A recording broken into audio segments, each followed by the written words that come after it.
Աջարաբեթի գանձարանը բացում է իր դռները 20 հատ 10 միլիոն դրամ մի ամսում, 300 լրիվ նոր iPhone 12 ու մասնաբաժին 300 միլիոն ակնթարթային քեշից։ Արի, ու օրական շահելու մեկ շանսը ստացիր անվճար։ Աջարաբեթ.am միշտ ստացիր ավելին։ Բարև ձեզ, եթերում 24-ի հարցազրույցն է, տաղավարում զրուցել եմ քաղաքագետ Հայկ Սուքիասյանի հետ։ Բարև ձեզ։ Պարոն Սուքիասյան, այս ընթացքում շատ վերլուծություններ ենք լսել եւ հիմնական վերլուծություններից առանցքային կետը, որի մասին այս ընթացքում խոսվել է, այն է, որ պատերազմից հնարավոր չէր խուսափել։ Իսկ հնարավոր էր գոնե պատրաստվել այս պատերազմին։ Իհարկե հնարավոր էր, այն որ հնարավոր չէր խուսափել, ես այդ տեսակետը համարում եմ ճիշտ, որտեվ տեսեք 94-ից սկսած 24 տարի նախկին իշխանությունները բոլորը բանակցել են մի հարցի շուրջ, որ 7 շրջանները պետք է վերադարձվի, ճիշտ է։ Եկել է նոր իշխանություն հեղափոխությունից հետո, դեռ այդ հեղափոխությունը թողենք էլի ինչ արդյունք ունեցավ։ Չի համաձայնվել գործող բանակցությանը, բայց քանի որ եղել է արդեն կարծրատիպ, որ ամեն դեպքում դա պետք է հանձնվի, հետեւաբար եթե դուք համաձայն չեք, լինում է պատերազմ։ Մենք էլ պատրաստվել ենք պատերազմի այնքան, ինչքան որ կարողացել ենք, բայց այստեղ խնդիրը գիտեք ոնց է։ Հիմա եթե մարդը 30 տարի զբաղվել է ալկոհոլությամբ, օգտագործել է նարկոտիկ, հա, եկել բողոքում է, որ 2 տարում իրեն չեն կարողանում բուժել։ Դա ճիշտ է, թե չէ։ Սխալ բան է։ Մենք 30 տարի, 30 չասենք, 94 թվականից սկսած Արցախի առաջի հաղթանակից հետո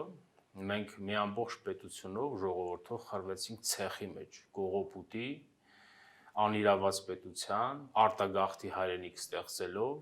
անհասկանալի գիտությամբ, 150 կիլանոց օլիգարխ գեներալներով, կեղծ ակադեմիկոսներով, մի քանի հոգի թողենք որպես բացառություն։ Մենք սա ստեղծել ենք, մենք ստեղծել ենք կողոպտված բանակ եւ եկել ենք կանգնել ենք կիսամերկ թուրք նախամարտու դիմաց։ Եվ մենք պարտվել ենք պատերազմի։ Չնայած եք Կրկին նախկիններին ենք մեղադրում։ Նախկինների չէ, նաեւ ներկաներին։ Եկ ոնց կա, ինչպես է խնդիրը։ Եթե մենք վերցնում ենք միայն վերջի 2 տարին, եթե 2 տարով ենք դիտարկում, ճիշտ է, ուրեմն գործող իշխանությունն է սխալ։ Բայց մենք իրավունք ունենք պատմական համատեքստը հանելու։ Բոլորն էլ մեղավոր են, բայց մենք մեղավոր ենք պետություն չստեղծելու համար։ Մենք պետություն չենք դարձել։ Մենք մնացել ենք ժողովուրդ։ Մենք ժողովրդով ապրում ենք։ Ժողովրդով գնում ենք պատերազմի, ժողովրդով գնում ենք խոպան աշխատում ենք, փող ուղարկում ենք, որ ստեղ ապրենք։ Ժողովրդով գնում ենք բանակ, ժողովրդով փող ենք հավաքում, որ տանկ առնենք։ Մենք ժողովուրդ ենք։ Մենք 30 տարի պետություն չստեղծեցինք։ Օրինակ, սա ինչպիսի պետություն է, ես լավ չեմ հասկանում։ Իր համար պետություն է, էլի ով է գլուխ անում։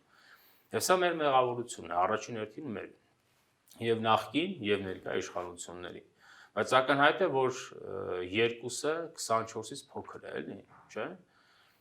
Ոչ թե 24-ն է փոքր 2-ից, ինչպես ներկայացվում են, պետք է արդար լինենք, էլի։ Գիտեք ինչ կա, մեր ժողովուրդը, մեր ժողովրդի կանչը միշտ արդարության կանչ է եղել։ Նայեք, այն ֆրիկից է սկսում, չէ՞, մին ունի 1000 եզ, մին ունի այսքան։ Միքայել Նալբանդյան կարդացեք, արդարության կանչ է բոլոր տեղերում։ Մենք անարդար ենք մեր նկատմամբ եւ անարդար ենք նաեւ այսօրվա գնահատականի մեջ, երբ որ մեղադրում են կոնկրետ մի կողմին, էլի։ Պարզ է, որ մենք 30 տարի մսխել ենք, 26 տարի ասենք, մսխել ենք, բայց թուրք նախամարտը, որը ունի երազ, որը խելագարվում է ուրիշների հայրենիքների համար, հատկապես մեր հայրենիքի համար, գիշեր-ցերեկ զինվել է եւ արձակվել է։ Բայց ոնց է, մենք շատ ենք խոսել, ես ունեցել եմ պատկեր, բայց դա նաև պատմական անալոգիայով է։ Եթե մենք նայենք 1918 թվականից սկսած, հայ զինվորականը ոչ միտեղ ադրբեջանցուն չէր պարտվել, ոչ միտեղ, եւ նաև այս 26 տարվա պատկերը բոլոր ժամանակների իշխանության կրողների, նաև այսօրվա, որ մեր բանակը փառահեղ բանակ է, պատկերը մեզ մոտ նաև պատմական համալսությամբ տվել էր համոզում, որ մենք հաղթելու ենք։ Բայց պարզվում է, ընդ որում գիտեք ինչ կա, զինվորականը չի պարտվել է պետությունը, պարտվել է կողոպտված պետությունը, պարտվել է արտագաղթի պետությունը, պարտվել է աղքատ պետությունը, պարտվել է անարդար պետությունը, բայց զինվորականը չի պարտվել։ 44 օր կրվել է, այսպիսի տարբերությամբ որ պետության վրա հարձակվես, ունը 44 օր դիմադրի։ Մեր մեղավորությունը այստեղ է, պետություն չդառնալու մեջ է։ Այսօր նորանշանակ արտաքին գործերի նախարարը հայտարարում է, որ դիվանագիտական դաշտում մենք ձախողում չենք ունեցել, այլ ձախողել ենք ռազմի դաշտում, այնինչ ներկայիշխանություններին մեղադրում են նաև դրա համար, որ դիվանագիտությունը ուղղակիորեն ձախողվել է։ Վարչապետին մեղադրում են այն բանի համար, որ նա եկավ ու ասաց, որ բանակցությունները պետք է սկսել սպիտակ էջից, եւ արտաքին գործերի Ռուսաստանի նախարարին ասաց, որ պետք է ադապտացվի իրավիճակին, հետո հիշեցնում են, որ Արցախը Հայաստանն է եւ վերջ այս հայտարարությամբ Փաշինյանը գրգռել է մյուս կողմերին, նաև խոսում են այն մասին, որ այս ընթացքում Ալիևին սպառնացել է վարչապետը տարբեր ձևերով, անգամ իր երկրում հեղափոխություն հրահրելով եւ այլն։ Ասացեք խնդրեմ, դիվանագիտական ճանապարհում կարող էր ամեն ինչ ձախողված չլինել եւ արդյունքում մենք այս պատերազմի այսպիսի խայտարակավարձ չունենայինք։ Եթե մենք թույլ ենք չենք կարողանում ռազմի դաշտում հարցը լուծել զենքի ուժով, գոնե կա դիվանագիտությունը, որով կարելի է։ Ես ասեմ հետեւյալը. նախ բոլոր այն տեսակետները, որ ունենալով թույլ պետություն հնարավոր է արտաքին աշխարհում լինել ուժեղ, դա դատարկ եւ տգետ տեսակետ է, դա սխալ տեսակետ է։ Ինչպես է հնարավոր թույլ պետությունը, թույլ ժողովրդով, թույլ տնտեսությամբ ունենալ շատ ուժեղ դիվանագիտություն, ես չեմ հավատում։ Դա սարկաս թեզիս է, էլի։ Հնարավոր չի, ուժեղ դիվանագիտություն կարող ունենալ միայն ուժեղ պետությունները։ Հնարավոր է պարզապես, այսպես ասենք, դիվանագիտությունը մի քիչ խորամանկ լինել կամ խորամանկ չէ։ Ավելի հեռատես իրեր ձգձգեր էս գործընթացը, մինչև հասնենք լավ զինվել, էլի։ Դա հնարավոր է, բայց այն տեսակետը, որ դիվանագիտ թույլ պետությունը հնարավոր ունել ուժեղ դիվանագիտ, դա ես դրան չեմ հավատում։ Ինչպես նաև թույլ պետությունը չի կարող ունենալ ուժեղ ղեկավար։ Դա հնարավոր բան չի։ Օրինակ տեսեք ինչ կա, չէ՞, հիմա մեղադրում են այսօրվա իշխանությանը, չէ՞, թույլ եք, բայց ուժեղ պետության ղեկավարն է ուժեղ լինում, չէ՞։ Սա մենք ֆիքսենք, էլի, բայց ես ընդհանրապես ասեմ ձեզ, ես մեր դիվանագիտական կորպուսի շատ դժգոհ եմ եւ այսօրվա եւ նախկինների։ Ես վստահ եմ, որ մեր դիվանագիտական կորպուսը չունի բավարար կրթություն։ Մեր դիվանագետների հավանաբար 99%-ը չգիտի Հայաստանի քաղաքական պատմություն, եւ ես մի 3 տարի առաջ առաջարկել եմ բոլոր դիվանագետները պետք է Հայաստանի քաղաքական պատմությունից քննություն հանձնեն, ոչ թե հայ ժողովրդի պատմություն, այլ Հայաստանի քաղաքական պատմությունից։ Իրենք լավ չգիտեն կոնֆլիկտաբանություն, ընդ որում դա այն կոնֆլիկտաբանը չէ, էլի, որը կնոջ հետ վիճում է, գալիս այդ կոնֆլիկտով Արցախի հարցը, Արցախի կոնֆլիկտ է վերլուծում։ Իրենք պետք է լավ իմանան ռուսական, ֆրանսիական, անգլիական, գերմանական, ռազմական եւ ռազմաստրատեգիական միտք։ Մեր դիվանագետները դրան գիտեն, թե չէ։ Օրինակ ես մեր դիվանագետներին հարց եմ տալիս եւ նաեւ բոլոր տանը նստած ստրատեգներին, ռուսամոլներին, ամերիկամոլներին, Մոզամբիկի կողմնորոշում ունեն, ընդհանրապես բոլոր օտարամոլներին։ Կարող եք ասել, ինչու է Ռուսաստանը 12 անգամ Հայաստանի արևմտյան հատվածը գրավել, 12 անգամ ժողովրդին հետ է ծախել Թուրքիային։ Ինչու՞։ Ով կարող է ասել, ինչ ստրատեգիական բան է։ Դրա համար մենք քաղաքական պատմություն դիմում ենք։ Մեր դիվանագիտական կորպուսը 26 տարի դաստիարակել է խաղաղասեր սերունդ։ Ես կարծում եմ մեր դիվանագետների մեծ մասը գիտի պարզապես դիվանագիտական ինչ-որ կոնյունկտուրա, չգիտեմ, ինչ-որ դիվանագիտական հարաբերություն շփման ձևեր եւ այլն, բայց դրանց ինտելեկտը շատ ցածր է։ Օրինակ, չգիտեմ, տարբեր պետությունների հետ մեր քաղաքական պատմությունը մեզ հուշում է, ինչպես պետք է հարաբերվել, որ պետության հետ ինչ կոնֆլիկտ կարելի է սարքել, որ պետությունը որ պետության հետ ինչ խնդիր ունի, բայց մեր դիվանագետները գիտեն սա։ Մեր դիվանագիտական դպրոցը 26 տարի դաստիարակել է խաղաղություն կանչող դիվանագետներ եւ մեր դիվանագետները կրթվել են peace building-ի անգլիական, էլի, խաղաղության կառուցակարգի շրջանակում, սանից ավել ոչինչ չեն կրթվել։ Եվ ընդհանրապես ամբողջ պետությունն է այդպես ապրել։ Ապրել են խաղաղություն կանչելով, ապրել են ինքներս մեզ կողոպտելով, պարկել են գետին խաղաղություն են կանչել, թուրքները գլխներից նստած։ Եվ այստեղ խոսել, որ թույլ պետությունը հնարավոր է լավ դիվանագիտություն ունենալ, դատարկ եւ սխալ տեսակետ։ Բայց համաձայն եք նորանշանակ նախարարի հետ, որ դիվանագիտությունը չէ, որ ձախողել ենք, այլ ռազմի դաշտում ենք պարտվել, ստացվում է, որ ամբողջ մեղքը բանակի ուսերին է դրվում։ Ես կրկնեմ հետեւյալը,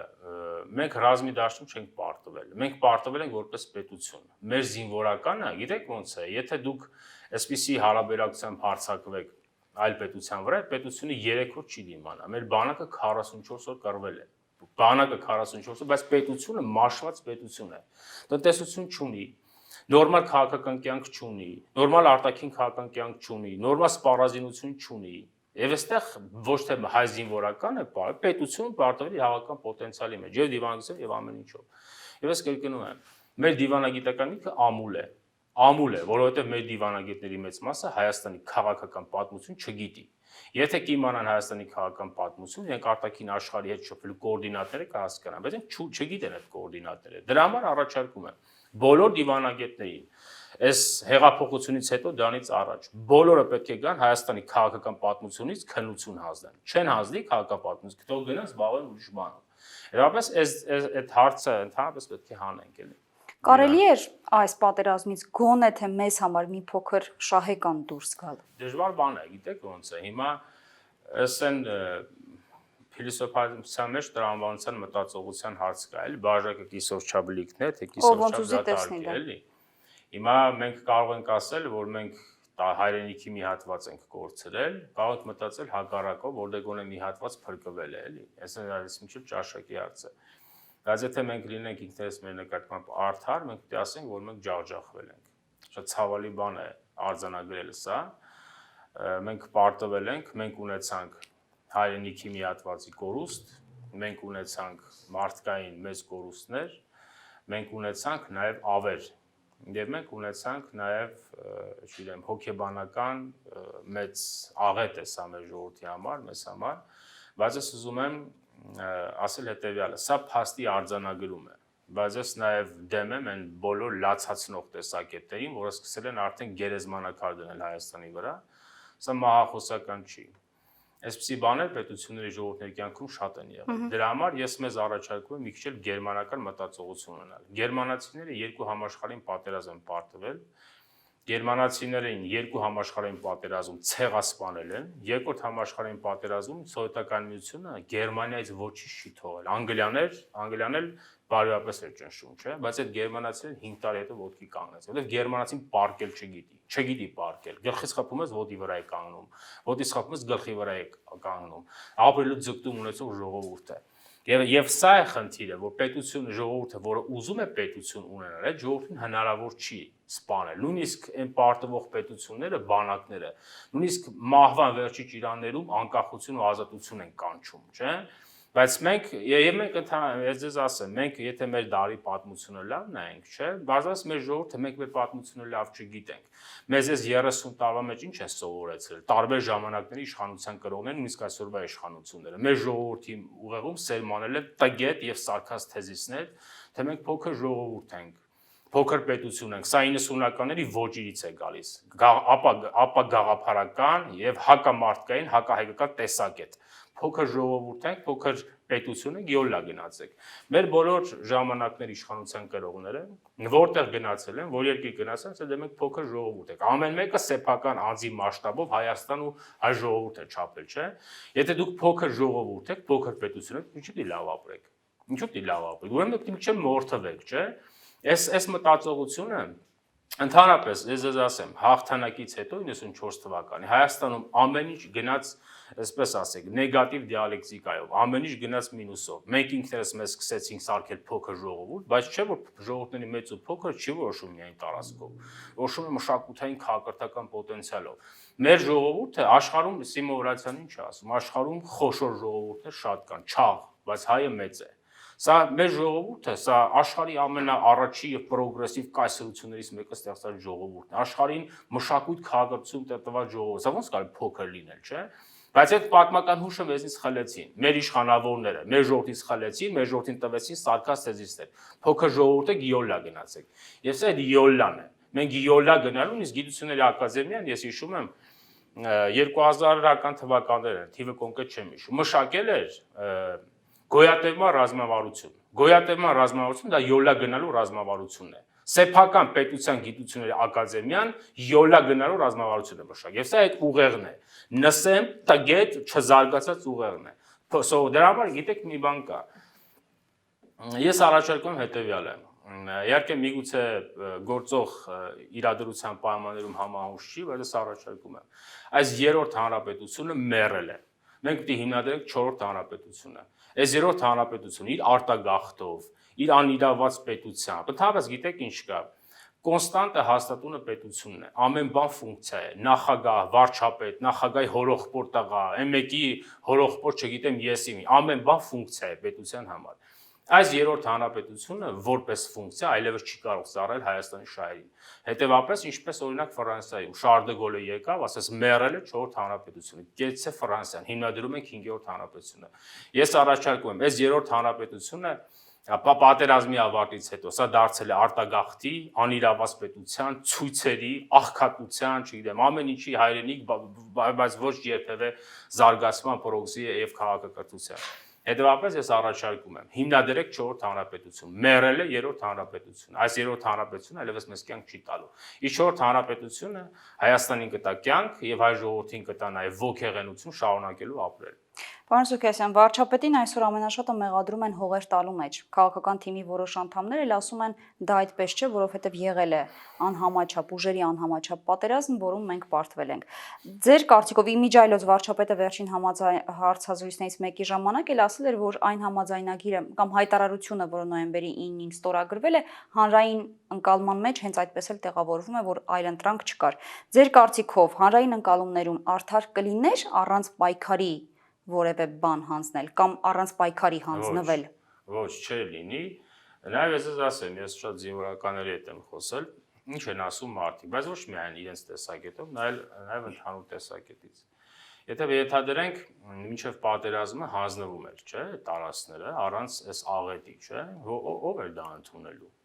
Ես վստահեցնում եմ, որ գործող իշխանությունը 5 օրվա կյանք չէր ունենալու։ Նաև ֆիզիկական գոյություն կյանք չէր ունենալու։ Դա սխալ տեսակետ է, եթե գիտեք, ով ինչ գիտեր, պատերազմ է, մենք պատերազում ենք, պատերազում եղել է այն ինչ, որ եղել է, էլի։ Այդ գիտեք ինչ կա, բաներ կան, չէ, post factum մարգարեներ, որ գործը ավարտում պրստում է, ասում է, բայց ես հիշում եք, ինչ որ բան է ասել, էլի, ու ինքը բարձում է, որ չի բաներ չի ասել։ Բանակը չէր համաձայնվելու, ես վստահեցնում եմ, բանակի գեներալիտետը չէր համաձայնվելու, որտեղ մենք ունենք բանակ, մի հատ սպասեք կռվենք, կտեսնենք, էլ ինչ են նշանակում։ Դուք ունեք 26 տարվա բանակ, շատ գովել եք այդ բանակին, գովել եք, որ շատ զինվել եք ու հանկարծ առանց կռվի հանձնում եք։ Դա սխալ տեսակետ է։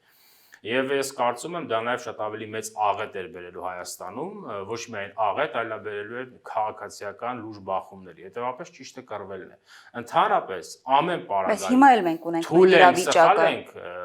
Ճիշտը կռվել է, ինչ իրավիճակ։ Մեղադրանք, դավաճանության, հողերը ծախելու մեղադրանք, անկայունություն երկրում, քաղաքական ուժերը ամեն օր ցույց են անում, ամեն օր պահանջներ են բարձրացնում, իշխանությունը հակադարձում է, արտահերտ ընտրությունների պահանջը կա ու կա, այսինքն ունենք այն իրավիճակը, որը օրինակ կարող ենք ունենալ ի սկզբանե առանց պատերազմի, միգուցե տարածքներ տալ։ Նայեք, դա ձևական ճշմարտություններ են ձեր ասածները, այն ժամանակ էլ ունենանք եւ այլն։ Կարևորը հիմքն է։ Հիմքը հետեւյալն է, առանց կռվելու հնարավոր չէ, չի կարելի հայրենիք հանձնել, չի կարելի։ Նախ դրանք այդ որ ասում են հողեր հանձնել, հող չկա, դա հայրենիք է։ Այս 26 տարի է հողեր հանձնելու մասին են խոսում, էլ նաև մարդկանց մոտ դրեցին են գիտակցություն, որ դա հող է, որտեղ հողը հեշտ է հանձնել, դա հող չի, դա հայրենիք է։ Եվ սա բոլոր իշխանությունների մեղավորությունն է, նաև այսօրվա իշխանության մեղավորությունն է։ Իսկ ինչ վերաբերում է ներքին իրավիճակին, ես այսպես կամ դավաճանությունը եւ այլն։ Չգիտեմ, դավաճանություն գիտեք ինչ կա, դա շատ լուրջ մեղադրանք է։ Ես այդ տեսակետը չեմ կիսում։ Ես նաև մենք խորքը չգիտենք, ոչ էլ ինձ հետաքրքիր է այդ խորքը իմանալը։ Մենք իմ դիտարկումը արտաքին դիտարկումով է։ Եկել է նոր իշխանություն, բոլոր ժամանակներում մեր ժողովուրդը համաձայն չի եղել բանակցվող փաստաթղթին, որ մենք պատրաստ չենք 7 շրջանները հանձնելու, գործող իշխանությունը ըստ իր բացատրության չի համաձայնել դրան, փորձել է բանակցել, բայց այսպես ասենք, մյուս կողմը չի համաձայնվել։ Եղել է ընդհանուր պատկերացում մտակաղապար, որ 26 տարվա մեջ նաև գերտերությունների դերակատարների շրջանակներում պիտի հանձնեք եւ վերջ։ Հիմա այս մարդը չի համաձայնվել, եւ դուք էլ ասում եք պատերազմ, պատրաստվել է պատերազմի, պատերազմել պատրաստվել ենք այնքան, ինչքան որ պատրաստվել ենք։ 2 տարում հնարավոր է շատ բան արել։ Իհարկե հնարավոր էր։ Ես մի բան ասեմ, առաջին հանրապետությունը երբ որ հիմնադրվել է 10000 քառակուսի կիլոմետրի վրա։ 2 տարվա մեջ առաջին հանրապետության տարածքը հասցրեցին 71000 քառակուսի կիլոմետրի։ 7 անգամ ավելացրեցին տարածքը։ Այսինքն բացատրությունները, որ 2 տարվա մեջ հասցրել ենք այնքան, դա էլ է սխալ, էլ հետեւաբար մի հատ այդ սխալը պետք է փնտրել իշխանության այդ նշանակած կադրերի մեջ, էլի։ Բայց մեղադրել գործող իշխանությանը դավադրության կամ դավաճանության դա սխալ տեսակ է։ Հիմա պարտություն կրած երկրի գերագույն գլխավոր հրամանատարը պետք է շարունակի մնալ, պետք է բանակցի, սա թիվ 1 հարցն է այսօրվա քաղաքական։ Դա որևէ մեկի ճաշակով չորոշվող հարց է։ ոչ 48 կուսակցությունների, ոչ 170 հատ կուսակցությունների, ոչ էլ չգիտեմ ինչի։ Դա որոշում է ժողովուրդը։ Եկ ինչ կա, մեր ընդհանրապես 96 թվականից սկսած, երբ որ Հայաստանի Հանրապետությունում ինչ որ մարդիկ որոշեցին, որ առաջին անգամ պետք է Հայաստանում ընտրությունները կեղծեն, 96 թվականից սկսած մեր ժողովուրդը հայ չինովնիկի ուղեղից դուրս է թողնվել։ Քաղաքական գործընթացում հայ ժողովուրդը չկա։ Յուրաքանչյուր եկել է, իշխանությունը կեղծել է, փոխանցել է իր աշակերտին, հետո աշակերտը կեղծել է, փոխանցել է ընկերոջը, չէ՞, եւ այսինքն այս մարդկանց գիտակցությունը ժողովուրդ չի եղել։ Վերնախավը հայ չինովնիկը ինքը վերևում որոշել է ինքը ինչ պետք է անի։ Բայց այս հեղափոխությամբ հայ ժողովուրդը որպես սուբյեկտ քաղաքականության վերադարձել է քաղաքականություն։ Մեզ ամենասեն երկրորդ հոդվածը ասում է. Հայաստանի Հանրապետությունում ինքնիշխանը, սուվերենը ժողովուրդն է։ Եվ ժողովուրդը իր իշխանությունը իրականացնում է հանրաքվեի կամ ընտրությունների միջոցով։ Որևէ մեկը չի կարող ժողովրդի փոխարեն բան որոշել։ Եթե կա պահանջ գործող իշխանության հեռանալու, դա կարող է դնել բացառապես հայ ժողովուրդը։ Եվ դրա մի ճանապարհ կա, դա ժողովրդական հանրաքվեն է։ Որսի մեր ժողովուրդը գործընթացից դուրս չմնա։ Էլի սկսել են վերնախավը, ինչ որ մարդիկ, էլի, նախագահը ինչ որ բան է առաջարկում։ Առաջարկում է փրկության կոմիտե։ Դա հակասահմանադրական մարմին։ Հակասահմանադրական մարմին է դա։ Այսինքն մենք նախկինները, մյուսները ուրիշ բան են առաջարկում։ Փրկության կոմիտե, բայց իրանց տեսակետով փրկություն։ Սրանց ուղեղում ժողովուրդ չկա։ Այդ գիտեք ինչի՞ց, որտեղ մենք պետություն չենք դառնում։ Պետություն չենք, ժողովրդով, ախպերներով, ընկերներով, ինչ որ խմբով հավաքվենք հայ ժողովրդի ճակատագիր, այդպես չի։ Մենք պետք է որոշենք, մենք պետություն դառնում ենք թե չէ։ Եթե մենք պետություն դառնանք, պետք է մտածել պետության ինստիտուտների շրջանակներում։ Օրենսդրությունը ձեզ ինչ է ասում։ Ամերիկայում ոնց է, եթե օրինակ Թրամփից դժգոհ են, 4 հոգի հավաքվում են, ասում են թող գնա, թե սպասում են ինչեւ ընտրությունները ավարտվի։ Ոնց են անում։ Ինչու է պետությունը չի փլվում, որտեղ այդ պետությունում աշխատում են ինստիտուտները, ոչ թե ինչ-որ մարդկանց կամ խմբերի ուղեղներ։ Իսկ բարձրում է Հայաստանում այդ ուղեղները հեչ էլ ուղեղ չեն, էլի։ Հիմա եթե ժողովուրդը 100,000-ներով փողոց դուրս չի գալիս, դա ինչ է նշանակում։ Դա նշանակում է, որ ժողովուրդը ներքին հաշվով գործընթացը համարում է օբյեկտիվ։ Եվ կա երկրորդը։ Եթե ամեն դեպքում կա բողոք, եք ինչ կա, ես էլ եմ ասում, մեր ժողովուրդը ինչպես շատ ասում են, որ շատ խելացի լինեն, էլի, ինչ որ ակադեմիկոսի դեմքով մարդիկ իրենք որոշել են, որ ժողովուրդը պետք է ակադեմիկոս։ Ժողովուրդը պետք չի որ ակադեմիկոս, բայց ժողովուրդը հավաքական իմաստություն ունի, ժողովուրդը բնազդուն։ Ես հավատում եմ մեր ժողովրդի իմաստնությանը։ Եթե մեր ժողովուրդը գտներ, որ ենթադրենք, որ սա ինչ որ ներկայացում է, դավադրությունն է, սա չգիտեմ, հողերի հայրենիքի հանձնում է, ոչ թե պարտություն է եւ այլն, ապա ես վստահ եմ, որ ժողովուրդը դուրս կգար 100,000-ներով, չէ, միլիոններով փողոց։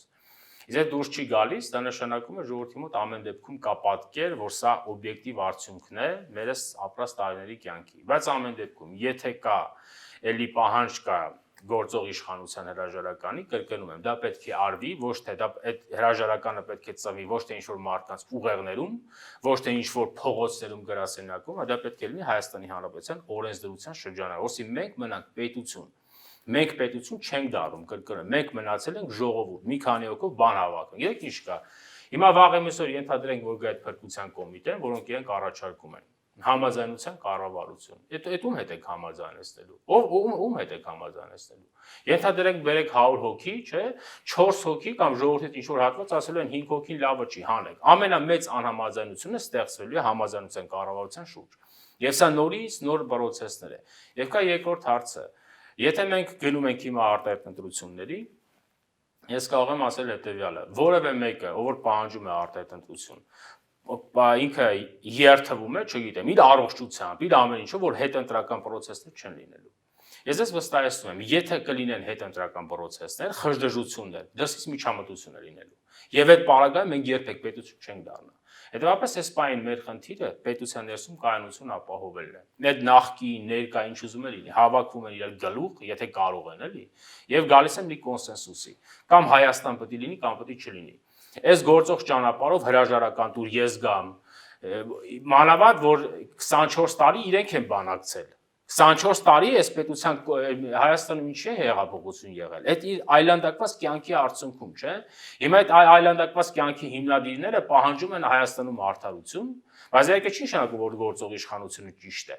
Այստեղ կա մի խնդիր։ Գործում եք Հայաստանի Հանրապետության ինստիտուտների շրջանակներում։ Կա անվստահություն, դրեք ժողովրդական հանրակրվեի, եթե կա այդ անվստահություն։ Ֆրանսիայի Հանրապետության Սենատը քվեարկությամբ ընդունել է Արցախի Հանրապետության անկախության ճանաչման բանաձև, նախ հստակեցնենք, որ սա ուղղակի խորհրդատվական բնույթ է կրում եւ իրավական որևէ նշանակություն չունի, չնայած վարչապետն ասում է, որ սա պատմական որոշում է եւ ընդհանրապես Արցախի միջազգային ճանաչումը մտնում է միջազգային օրակարգ, սրան զուգահեռ նաև մեկ այլ հայտարարություն է հնչում Ռուսաստանից, որ Ռուսաստանը մեծ ջանքեր է գործադրում Լեռնային Ղարաբաղում իրավիճակի նորմալացման միջնորդության համար եւ նախադրյալներ ստեղծում կարգավորման համար, հաշվի առնելով եւ Երևանի եւ Բաքվի շահերը։ Երկու մասով խնդրում եմ, ասացեք, հնարավոր է առհասարակ այստեղ Երևանի շահերի մասին խոսել, եթե կա մի փաստաթուղթ, որը մեղմ ասած ուղղակի որևէ կետով մեր շահերից չի բխում, եւ երկրորդը, ինչ ենք ստանում մենք Ֆրանսիայի կողմից այս բարոյական հաղթանակից։ Նախ անդրադառնանք Ռուսաստանի տեսակետին, որ մենք փորձում ենք հաշվի առնել եւ Հայաստանի եւ Ադրբեջանի շահերը, մենք դինկատենք, որ իրենք Ադրբեջանի շահերը արդեն հաշվի են առել։ Այնիշ որ Ադրբեջանը պիտի ստանար իբրև թե ըստ բանակցությունների դրանից ավելի ստացել է։ Հետևաբար այստեղ արդեն մի կողմի շահերը բավարարվել են։ Դա Ռուսաստանը սոփեստություններ չանի։ Հիմա մանավանդ եթե մեր դաշնակիցն է, եթե ենթադրենք մեր դաշնակից։ Հիմա մնացել է այստեղ հայկական կողմի շահերի հաշվառումը։ Եսեք մի բան կա։ Իհարկե Սենատի հարցը նախ քվեարկությունը աննախադեպ է, 100% քվեարկություն է, բայց իհարկե պարզ է, որ սա խորհրդատվական է։ Ես ենթադրում եմ Ֆրանսիայի ղեկավարությունը այս բանին տրամադրություններ է ստուգում, որովհետև Սենատով չէին անի, էլի, եթե ուզենային ճանաչել, միանգամից կբերեին նախագահականով կամ չգիտեմ, պարլամենտով կճանաչեն, կպրծնեին։ Այս բանը շոշափում է տրամադրությունը, Ռուսաստանի արձագանքը, մեր արձագանքը, ԱՄՆ-ի արձագանքը, Թուրքիայի արձագանքը, ըստ դրա նորից ենթադրում եմ, իրենք ինչ-որ քայլեր կանեն, էլի։ Բայց մենք պետք է հետևողական լինենք։ Գիտեք, օրինակ ցեղասպանության ճանաչումը միջազգային ոնց սկսվեց։ Ինչ որ մի երկիր Ուրուգվայ հանկարծ ճանաչեց, չէ՞, եւ սա շղթայական ռեակցիայով սկսեցին հետևից ճանաչել։ Մենք ուզում ենք, որ ճանաչեն Արցախի անկախությունը, ոչ չենք ուզում։ Հետևաբար այս քայլը մենք կգնահատենք դրական քայլ, իհարկե սա ես գիտեմ, որ ինչ որ Բելգիայում են ուզում,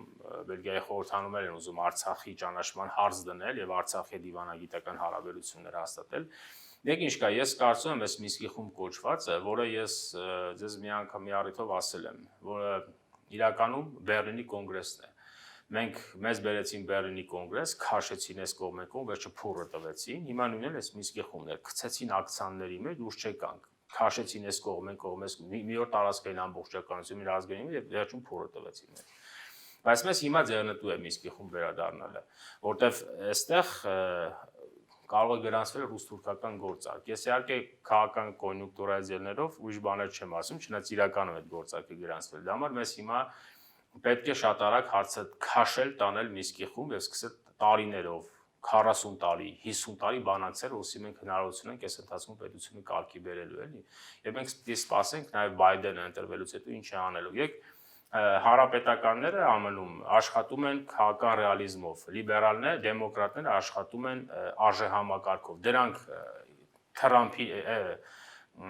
Էրդողանի նման գիշատիչների Հանիբալների չեն սիրում, սկսելու են ճզմել, էլի։ Հետևաբար մենք այս ուշադրությունը պիտի դարձնենք սրա։ Նաև հավանաբար Մինսկի խմբի երկրները ուզում են իրենց մեղքը քավել։ Իրենք հասկանում են, թե իրենք ինչ սպանդ թույլ տվեցին։ Դա սա նաև իրենց մեղավորությունն է։ Այս սպանդը նաև Մինսկի խմբի անգործության հետևանքն է։ Հավանաբար սկսել են հիմա քաղաքակրթական ինչ-որ բաներ անել, էլի։ Բայց ամեն դեպքում թողանեն։ Մենք պիտի հետևենք այս գործընթացին, մենք պիտի չհրաժարվենք այս գործընթացից, մենք պիտի ամեն ինչ անենք, որպեսզի հարցը նորից տեղափոխենք Մինսկի խմբի ֆորմատ,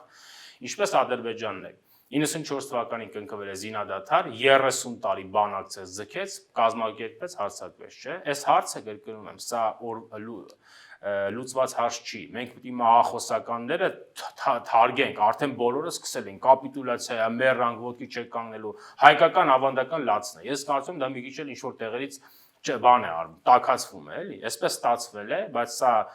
մահվան վկայական չի, մենք պիտի կարողանանք 30 տարի, 40 տարի բանակցել։ Սահմանները երբեք հավերժ չեն, երբեք։ Կրկնում եմ, առաջին հանրապետությունը, երբ որ հիմնադրվեց, Անդրանիկը համաձայն չէր, ասում էր դուք մեզ գերեզման եք թողել եւ համաձայն չէր դաշնակցական ղեկավարների հետ։ Նրանք ինչ էին ասում, ասում մեզ այս պահին էս են կարողացել փրկել։ Մեր ազգային առաջին հանրապետության խորհրդանի առաջին նիստի բացման օրը ամենատարեց պատգամավորներից մեկը հայտարարեց, ասեց սահմանները երբեք հավերժ չեն, դրանք միշտ փոփոխել են եւ 2 տարվա մեջ 10,000-ից հասցեցին 71,000 քառակուսի կիլոմետրի։ Դա մեր իշխանությունների, մեր ժողովրդին ես առաջարկում այսօրվանից պատրաստվեք պատերազմին եւ դուք կունենաք հաջողություն։ Շնորհակալ եմ զրույցի համար։ Խնդրեմ։ Զրուցակիցս քաղաքագետ Հայկ Սուքիասյանն էր։